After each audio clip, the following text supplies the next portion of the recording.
உங்களுடைய குறிப்பா நேற்றுக்கு வந்து சாப்பாடு ரொம்ப பிரமாதமா இருந்து சாப்பிட்டேன். நீங்களா வந்திருக்கீங்க? அமைச்சரை பார்த்ததும் அன்போடு தேடி வந்த முதியவர்.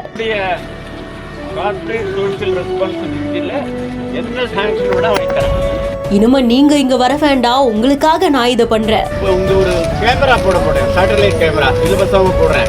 நீங்க அவத்துல உட்கார்ந்தே எல்லாத்தையும் இங்க மானிட்டர் பண்ணலாம். கலைஞர் அடிக்கல் நாட்டிய கோவிலில் இப்படி ஒரு அன்பளிப்பா.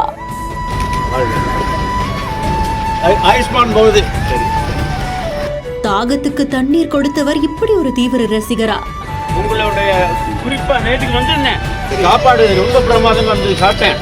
திருவள்ளூர்ல 1974ஆம் ஆண்டு வாக்குல கலைஞர் அடிக்கல் நாட்டிய ஒரு கோவில் புனரமைக்கப்படுது. இந்த பகுதிக்கு அறநிலையத்துறை அமைச்சரான சேகர் பாபு அவர்கள் போயிருந்திருக்காங்க.